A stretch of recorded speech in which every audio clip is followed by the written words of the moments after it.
True to her word, Guinevere remained silent the duration of the night, and into the next. Still gradually adapting to her new evening schedule, she passed the days by trying to keep herself occupied, and otherwise wear herself out.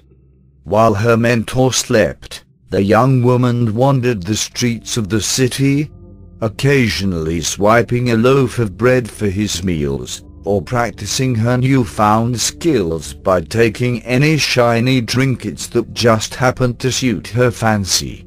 She knew that neither Barso or Garrett would approve of her wandering around during daylight hours, especially since Master Simmons was undoubtedly looking for his eloped child. But Guinevere had to do something to occupy her time.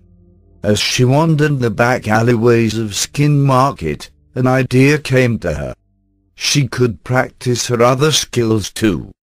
Whilst navigating the city, Guinevere had been namely relying on her invisibility, a habit that her teacher was trying to wean her from. The young woman gave a decisive nod.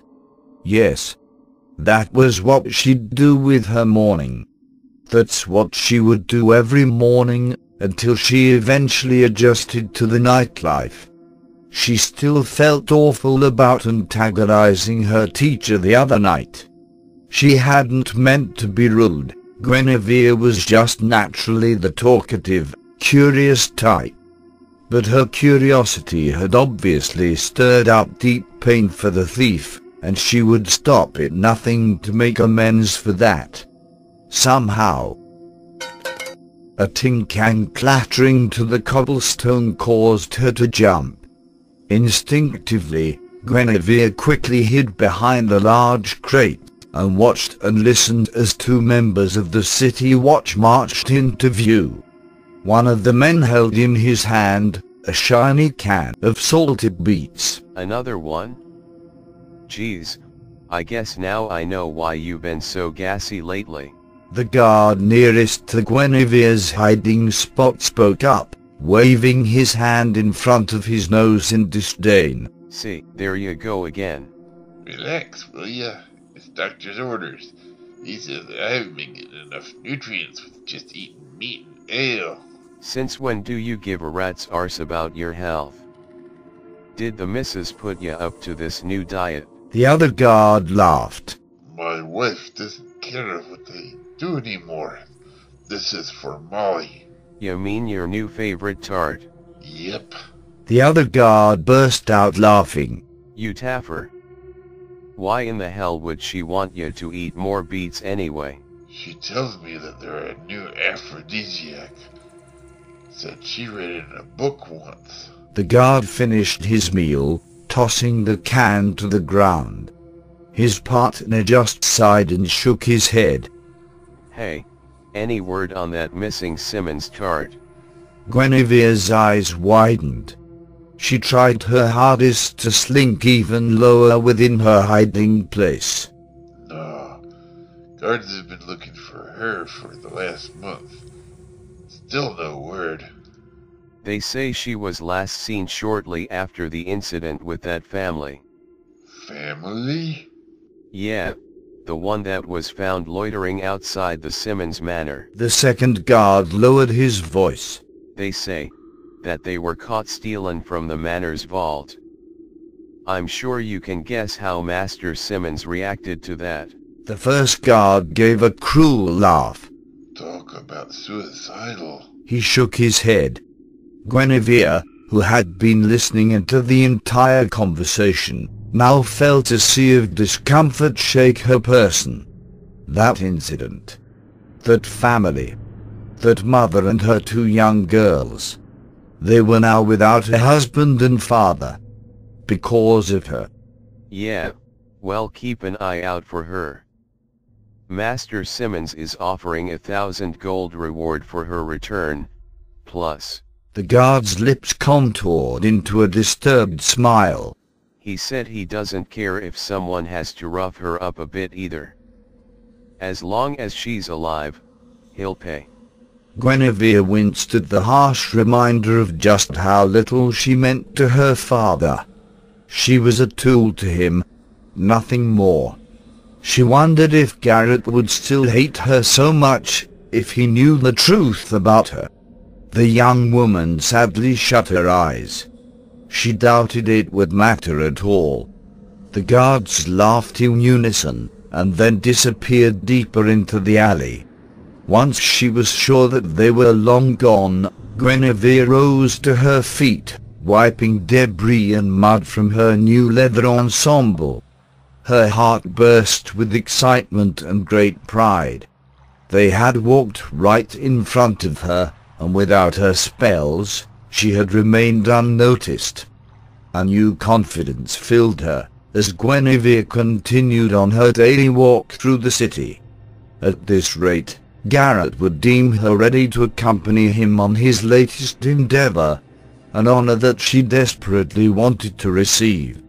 She was determined to make it up to the thief, to thank him for all the help he had given her, to make him proud. The cyan sky softly faded into the vibrant hues of twilight. Garrett stretched and stood, the city below now black silhouettes against the golden sky. Guinevere had since returned from her secret training. She sat loyally at the bend in the stairway, earnestly awaiting her master to command her. Tonight, we're heading to Cunningham's boutique. The thief spoke in a thirsty tone. Word on the streets is that the designer there just received a shipment of rare jewels and silks, both of which would be light and easy to carry back with us. Plus, they'll fetch a good price. What do you need me to do?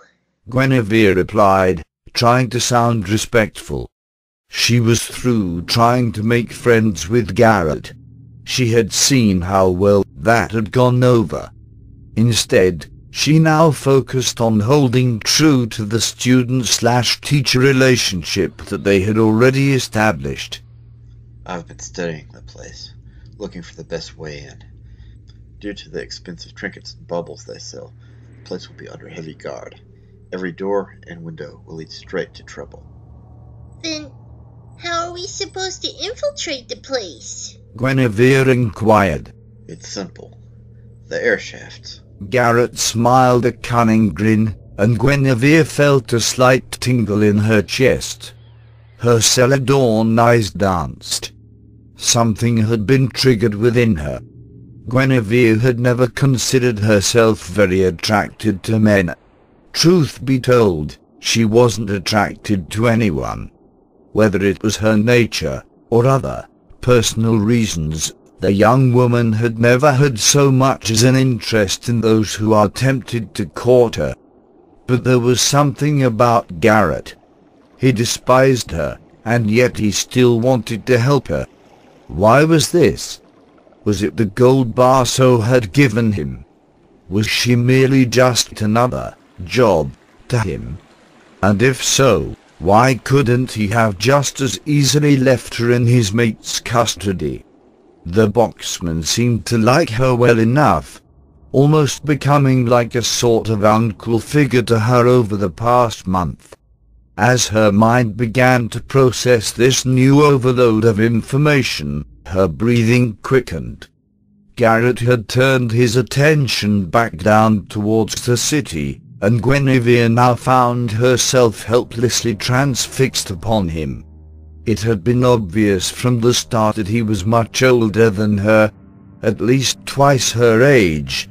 His face bore the obvious scars and wrinkles of a difficult and stress-induced life. And yet, his profile was strangely alluring, rugged and wise, mysterious and sorrow-filled.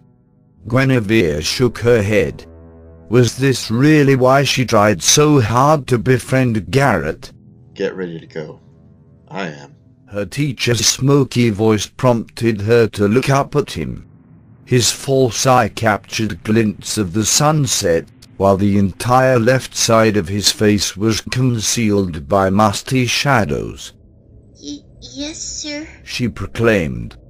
Garrett raised an eyebrow at that. Sir? He scoffed. Garrett is just fine, thank you. Formalities are for your kind. Under the light of the full moon, Guinevere stood beside her mentor. They were poised on the edge of a neighboring roof, lurking in the darkness, silent as ghosts. Guinevere looked up at Garrett, her long auburn locks billowing in the smoky wind. Her skin was crawling. This was her first real job with Garrett. The thought of doing something, anything wrong, and losing his guidance forever, caused fear to flood through her body. Lustful confusion pumped its way through her already adrenaline-filled heart. The thief had his eyes locked on the boutique, watching without blinking as two burly members of the city watch entered. The small chime over the shop door rang merrily to signal their presence. Garrett watched the glass door gently shut behind them, and as one of the guards turned around to lock it, every cell in his body, every thought in his mind, they were all now completely focused on the job at hand. It was as if he had transformed, metamorphosed into some sort of wily creature, evolved and honed over a millennia with the sole purpose of stealing for their very survival. Then Guinevere noticed something else. An elongated grin spread out across his lips. At first, she couldn't place the expression, but then it hit her. It was pure passion. Garrett wasn't just a master thief. He was also solemnly devoted to his trade, his art.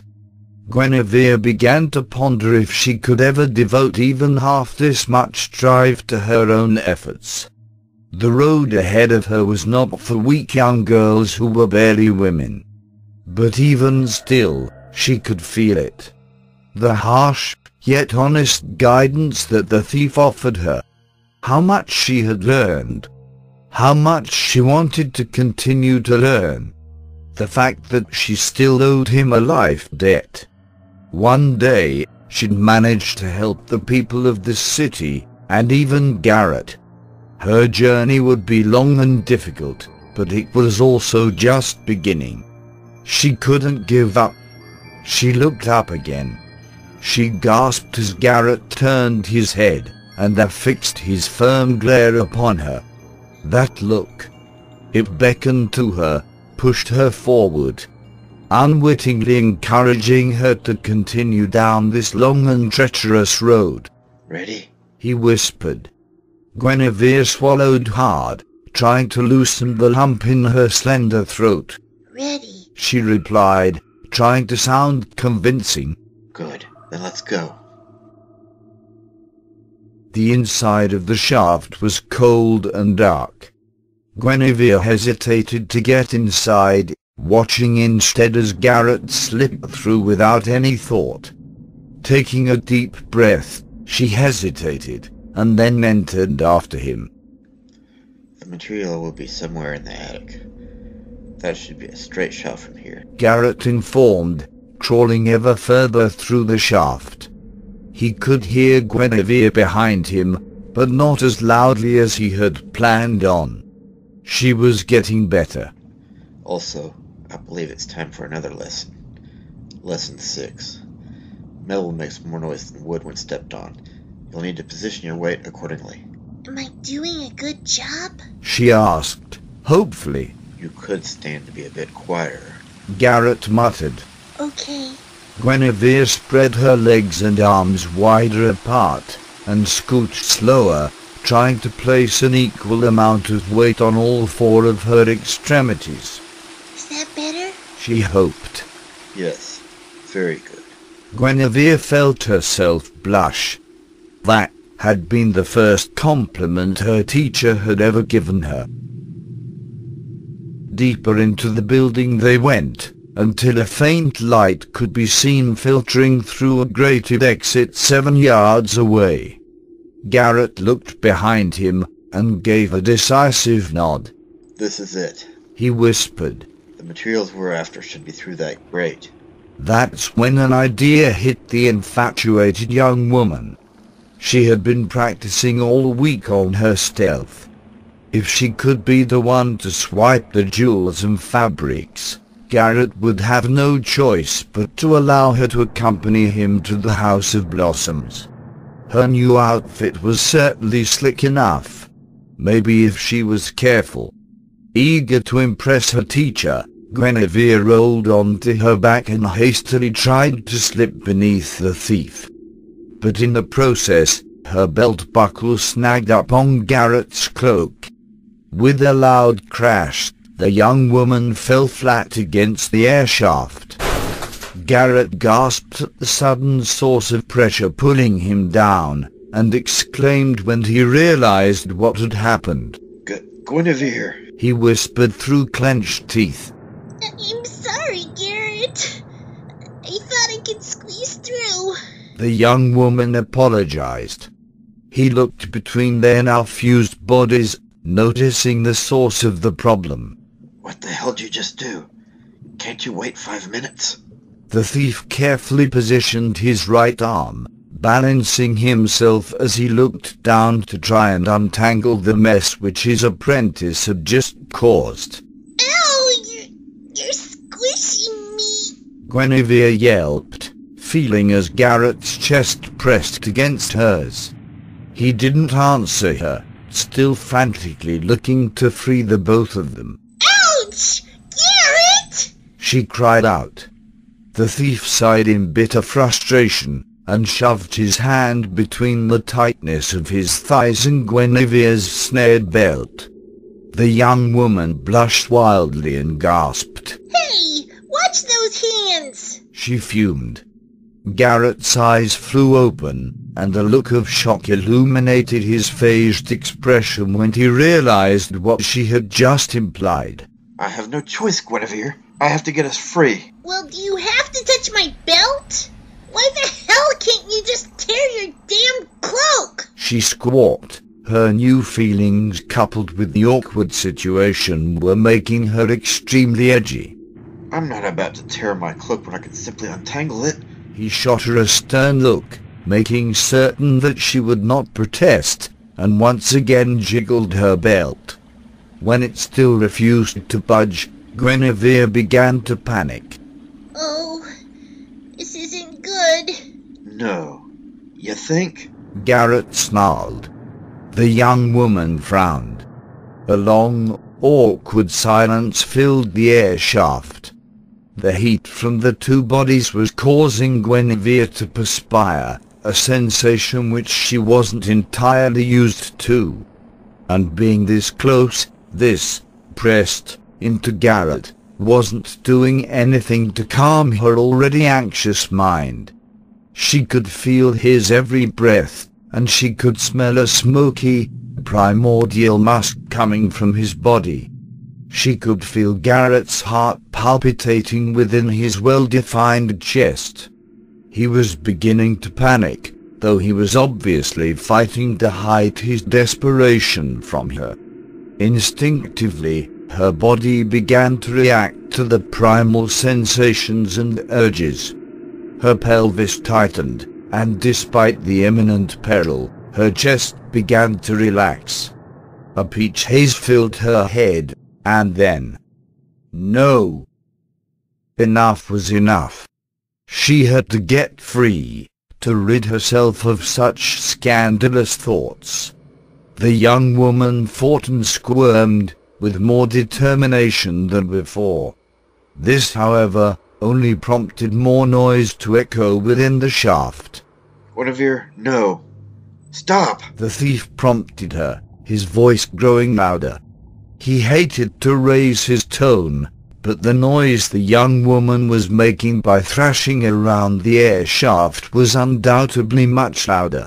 I will, as soon as you get off of me.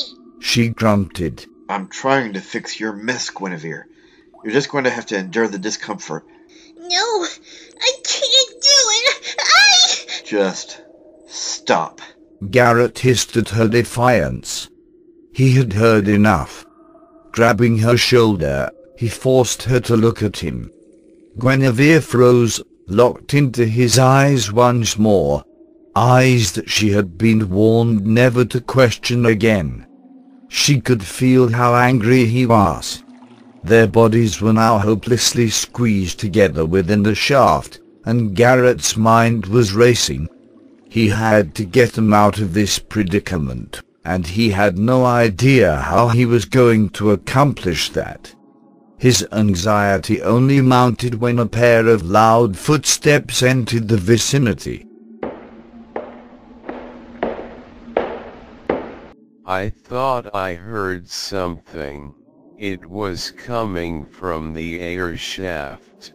Garrett began to breathe harder.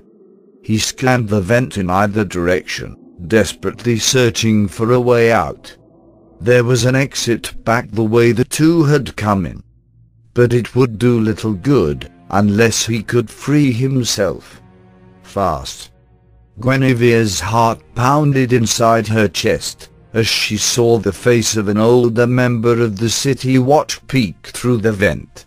He looked right at her, and it was only because of the darkened inside of the shaft that he had not seen her. Garrett, we have to do something, she whispered. No. Really? The cornered thief retorted. Suddenly, Guinevere had an idea. Let me use my invisibility. Shh! Keep your voice down. But Garrett, she pleaded. No! Hey, let me borrow your torch. I thought I heard something coming from inside there again. The same guard spoke again. Guinevere locked eyes with her mentor. Garrett, please. Her eyes widened into deep, glassy green pools. I'm scared. The thief's mind plunged into the pool, unprepared for what he saw. The girl before him was genuinely mortified. Garrett couldn't help but wonder as to why. Why was she so fearful? If the watch did catch them, Guinevere would be fine. She was a Simmons. They wouldn't harm her. He was so perplexed by her words that he began to inquire.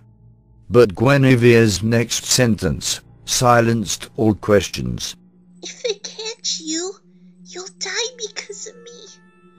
I can't allow that to happen, Garrett. The thief's remaining pupil dilated, the hazel iris beginning to quiver. He didn't give her permission. He didn't have to. As the flaming torch found the mouth of the shaft, Guinevere's powers consumed the two into an incorporeal mist. The guard surveyed the air shaft, which he perceived to be indeed empty. Nope. Must have been rats. There's nothing here now, he yelled to his companion. You've been drinking too much again. Another man's voice could be heard. Hey, I'm a grown man. I'll do whatever the hell I bloody like. His voice trailed off as the two guards left the room. Minutes passed by with utmost silence before Guinevere dropped the illusion. Seeing Garrett's face once more in front of her own, the young woman caught her breath. Are you alright? She asked. That was close. Too close. What the hell were you thinking? The thief snapped. Guinevere recoiled at his ungrateful tone, and her heart began to ache. She had just saved his life. Was this truly how he was going to thank her? As her mind registered what had just transpired, the young woman suddenly felt very foolish. No, she didn't deserve that. It was all her fault to begin with. Righting one's wrongs did not warrant an apology. Looking back into Garrett's cold expression, Guinevere gave him a sorrowful smile. Garrett, I'm sorry. I promise I'll never try to go ahead of you again. Good. The thief once again reached beneath him, and this time he was successful in unsnagging his cloak from her belt.